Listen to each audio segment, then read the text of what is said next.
क्या दुष्यंत, जब देखो तुम काम की बात करते रहते हो। Let's talk about us. कितने दिन हो गए ना हमने अच्छे से टाइम स्पेंड नहीं किया।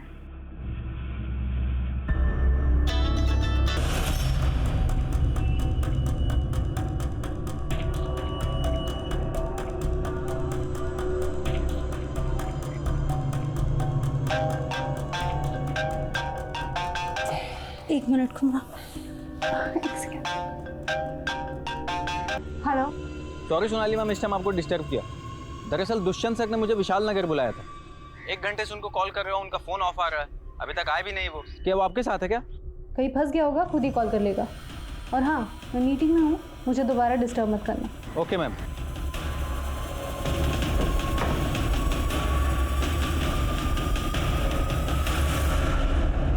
अबे ये सोच कर दबा कि तू मेरे पैर नहीं गला दबा रहा है, जोर अपने आप आ जाएगा। अबे सोला हट। अरे भगवान, एक गिलास इसे भी दे दे, इसके हाथों में जोर नहीं है।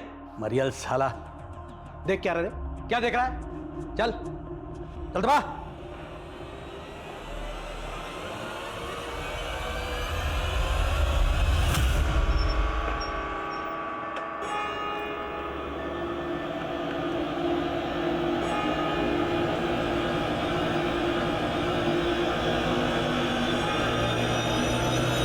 अब तक न्यूज़ चैनल का को फाउंडर दुष्यंत 2 दिन से मिसिंग है। आज उसकी वाइफ सोनाली, जो खुद चैनल की एडिटर है, उसका फ़ोन आया था मुझे। अब ये केस तुम हैंडल करोगे। जैन सर।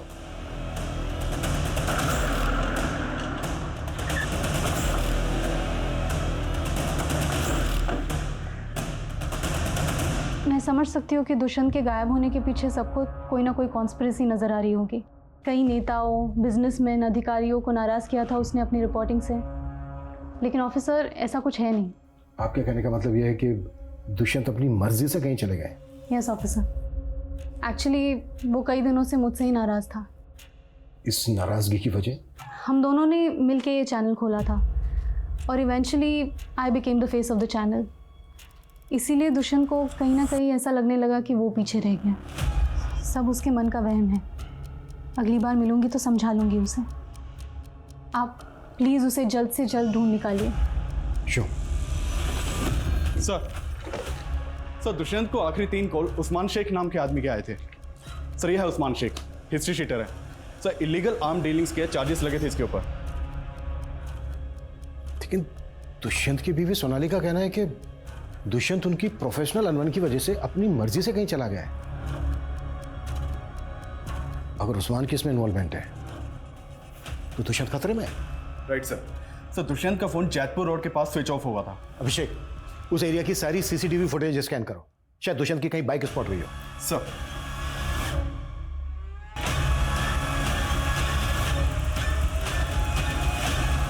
उस्मान सैयद, दुष्यंत किसी ड्रग डीलर के कांटेक्ट में था। देखिए, अगर बात पैसों की होती तो अब तक रैंसम का कॉल आ चुका होता आपको। हमें डाउट है कि उस्मान को किसने सुपारी दी दुष्यंत की। माय गॉड, वो किस हाल में होगा? आपको शक है किसी पर? नहीं, अभी कुछ समझ में नहीं आ रहा है। मैं आपको खुद फ़ोन करूंगी, please give me some time.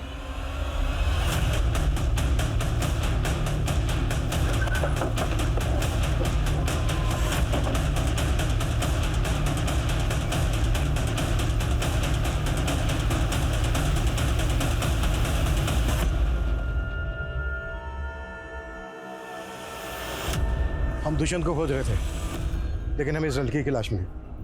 पता करो कौन है ये लड़की। अदिति नाम है इसका। सर इसने सतनाम हॉस्पिटल, वहाँ के एक डॉक्टर कविता, उनके ऊपर इल्ज़ाम लगाया था कि उन्होंने इसकी डिलीवरी करवाई थी और बाद में इसके बच्चे को गायब कर दिया था और इससे मरा हुआ बच्चा सौंप दिया था। बहुत दूर की सोच रहा हूँ, लेकिन मुमकिन है कि दुष्यंत ने अदिति से कांटेक्ट किया हो। दुष्यंत कोई बहुत बड़ा खुलासा करने वाला हो, लेकिन उससे पहले ही उस्मान को दुष्यंत और अदिति की सुपारी दे दी। पता करो दुष्यंत और अदिति के बीच कोई कांटेक्ट था क्या? सर। नहीं ऑफिसर, मैं इस अदिति से कभी मिली तो नहीं। हाँ, लेकिन दुष्यंत ने मुझसे बात की थी इसके वीडियो के बारे में, बट फिर उसने उस स्टोरी को फॉलो किया या नहीं ये मैं नहीं जानती। मैडम, दुष्यंत सर ने मुझसे कहा था कि वो इस स्टोरी। सर अदिति मारी जा चुकी है, कहीं दुष्यंत की जान को तो खतरा। देखिए अगर दुष्यंत और अदिति एक दूसरे से कांटेक्ट में थे तो यस, दुष्यंत के लिए खतरा है। हम सतनाम हॉस्पिटल वालों से क्वेश्चनिंग कर रहे हैं। सर, मैं किसी अदिति को नहीं जानती। जब मैंने किसी अदिति नाम के पेशेंट की डिलीवरी की ही नहीं तो बच्चा गायब करने का तो सवाल ही नहीं उठता। आप अगर चाहें तो रिकॉर्ड्स चेक कर सकते हैं।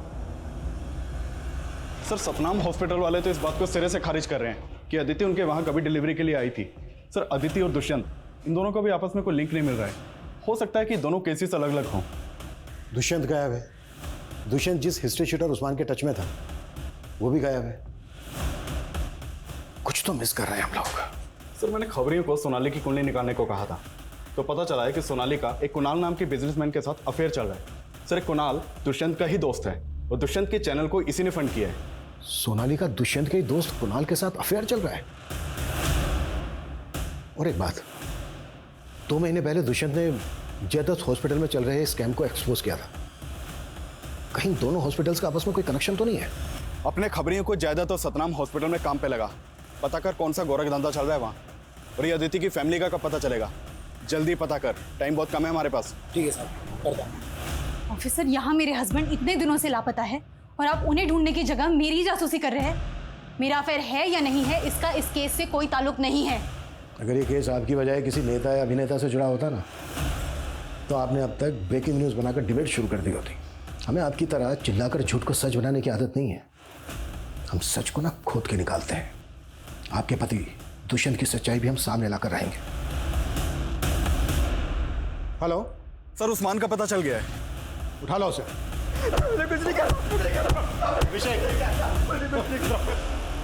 साहब, मैंने किसी को नहीं मारा। मैं तो दुष्यंत साहब के लिए कबरी का काम कर रहा था। क्या काम दिया था दुष्यंत ने तुझे? वो अदिति है ना, जिसने सतनाम अस्पताल पर अपना बच्चा गायब करने का इल्जाम लगाया था, बस उसी के बारे में पता करने को बोला था। अदिति के बारे में क्या पता किया तूने? साहब, वो अदिति थी नहीं, उसका नाम दीपाली था और वो एक पत्रकार थी। सर, उस्मान सही बोल रहा था। दीपाली और अदिति जिस अखबार के लिए काम करती थी उससे मेरी बात हुई। एक जर्नलिस्ट इतने रेपुटेड हॉस्पिटल पे आखिर ब्लेम क्यों कर रही थी? क्या दुष्यंत ने दीपाली को प्लान किया था या फिर कोई और दीपाली को इस्तेमाल कर रहा था दुष्यंत के खिलाफ? आज का बुलेटिन यही समाप्त होता है।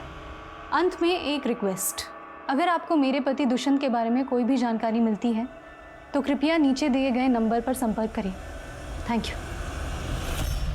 तो महेश्वरी सतनाम और जयदत्त इन दोनों हॉस्पिटल में साइलेंट पार्टनर है।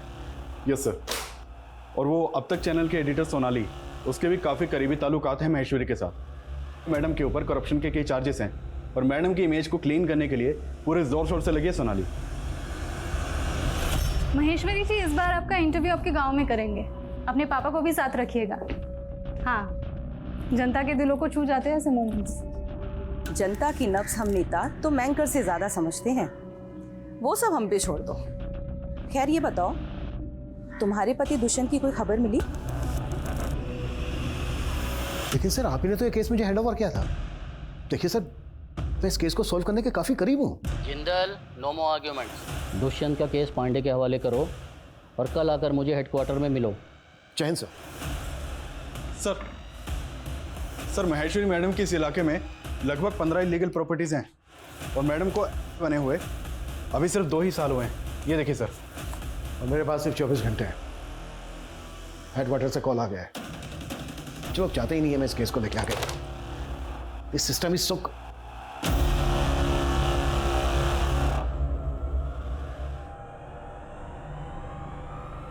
ये कॉटेज मैंने कहीं तो देखा है। ये पेंटिंग काव्या ने खुद बनाई थी? जी हाँ, इसी ने बनाई है। सर, ये तो ज्योति नगर में मकराना रोड पर है। Yes, Kavya murder case. नहीं सर, आपके जाने के बाद काव्या के केस में कोई प्रोग्रेस नहीं हुई है। और सर, काव्या के बाद पिछले 4 सालों में और भी कई यंग लड़कियों की मिसिंग केस रिपोर्ट हुई है। थैंक्स रितु। डीआईजी सर ने मुझसे एक केस तो ले लिया, लेकिन इत्तेफाक से मुझे 4 साल पुराना केस याद आ गया और मुझे लगता है इन दोनों केसेस का आपस में कनेक्शन है और ये कनेक्शन साबित करने के लिए हमारे पास सिर्फ आज का दिन है। आज के आज हमें ये केस क्रैक करना है।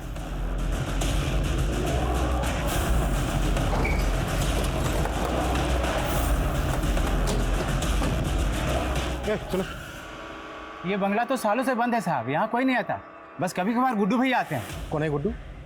महेश्वरी का पीए।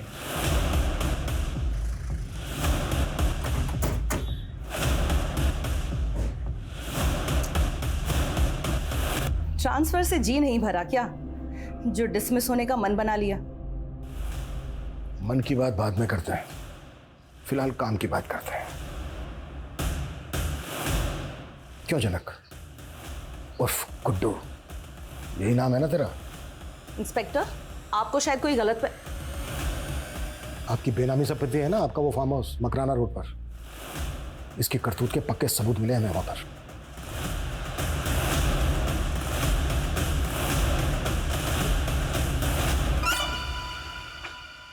सर बहुत गंदी बदबू आ रही है इसमें, ये देखिए सर।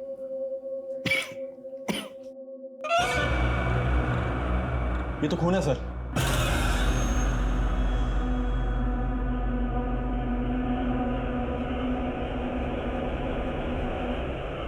कुछ याद आया गुड्डू भैया? नहीं आया? कोई नहीं, हम याद दिला। ये सब का जड़ मेरा बाप है। वो चाहता था कि मैं पढ़ लिख के एक बड़ा आदमी बनूं, लेकिन क्या करता सर, मेरे इस भेजे में कुछ घुसता ही नहीं कभी। परेशान हो गया था उसकी मार खाते खाते। एक दिन प्रमोद मेरे बाप को मार रहा था, मैंने अपने बाप को बचाने के लिए प्रमोद का सर फोड़ दिया, और बदले में मुझे क्या मिला? अपने बाप की मार। एक दिन ना दिमाग खसक गया मेरा, और मैंने अपने बाप को ही मार दिया।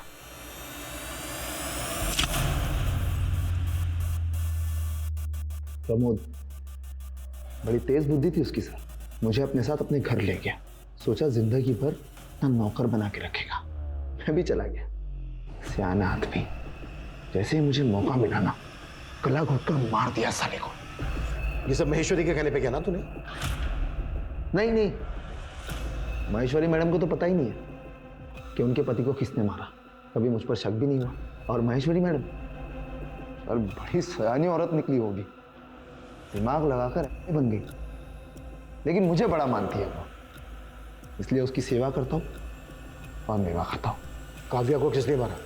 काव्या अक्सर आती थी फार्म हाउस पे, देखते ही पसंद आ गई मुझे। अच्छी कलाकार थी, साइकिल भी बढ़िया चलाती थी। अच्छी लगी तो उठा लिया उसको, पहले रेप किया, फिर जान से मार दिया उसको। वो पत्रकार दुष्यंत, उसको भी मैंने ही मारा था। मैडम की जासूसी कर रहा था, अचानक फार्म हाउस पहुंच गया। कुछ तो ढूंढ रहा था वो, मुझे लगा कहीं मेरा राज खोल दे वो, तो मैं तो फंस जाऊंगा, इसलिए मार दिया उसको और रास्ते से हटा दिया। और अदिति? अदिति को भी तू नहीं मारा? अदिति नहीं, दीपाली। हाँ दीपाली, दीपाली को तू नहीं मारा? उससे मेरा कोई लेना देना नहीं था सर। ये काम मैंने महेश्वरी मैडम के लिए किया। हैरान करके रखा था उसने मैडम को। वो न्यूज़ रिपोर्टर थी, लेकिन एक दुखियारी औरत बन के आके हॉस्पिटल में बैठ गई ताकि वीडियो वायरल कर सके और लाखों दुखियारी औरतें हॉस्पिटल आ जाए। अरे हॉस्पिटल पे इंक्वायरी बिठाना था उसको। वो जो नवजात बच्चे गायब हो रहे थे, उसके स्कैम को एक्सपोज करना चाहती थी वो। मारना पड़ा, इसलिए मार दिया। अब तक टोटल कितने लोगों को मारा है तूने? 30। पूरी गिनती रखता हूँ सर। जो दिमाग है ना, बहुत तेज हो गया मेरा। मगज का जूस पीकर।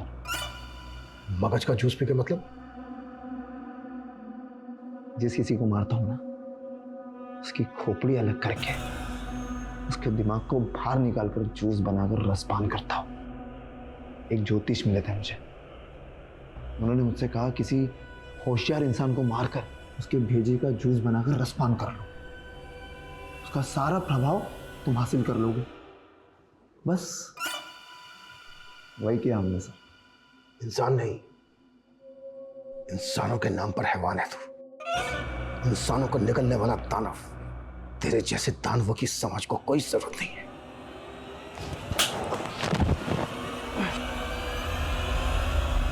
हमने आदि मानव से मानव बनने और मानवों द्वारा निर्मित की गई कई सभ्यताओं के विकास और पतन की गाथाएं सुनी होंगी, लेकिन ये गाथा मानवीय अस्तित्व को विचलित करने वाली व्यथा है। ये ख्याल ही आतंक से भरा हुआ है कि कोई इंसान इंसान को मार के खा सकता है। लेकिन जनक ने दावा किया है कि वो लगभग 30 लोगों को मार के उनके मगज का मांसाहार कर चुका है। नोएडा के निठारी कांड के बाद ये हिंदुस्तान का दूसरा कैनिबल यानी नरभक्षी हत्याकांड है। और हैरानी की बात ये थी कि ये सभी हत्याएं सन 2005 से हो रही थी। अलग अलग क्षेत्रों से आए दिन कई लोग गायब हो रहे थे और आखिरकार ऑन रिकॉर्ड फाइल हुए 18 मिसिंग केस और 4 हत्या के केस लगभग 15 साल बाद न्याय की दहलीज पर पहुंचे। लेकिन जनक जैसी विकृत मानसिकता के अपराधियों की मानसिक स्थिति पे ये सवाल उठने लगते हैं कि कहीं वो एबनॉर्मल तो नहीं, और इस परिस्थिति में कातिल को सजा में रियायत मिल जाती है। लेकिन मेडिकल रिपोर्ट ने जल्द ही ये साफ कर दिया कि जनक एबनॉर्मल नहीं था, लेकिन बचपन से पनप रहे मानसिक अवसाद ने उसको इतना खूंखार अपराधी बना दिया। अब मैं सोनाली कुलकर्णी आपसे विदा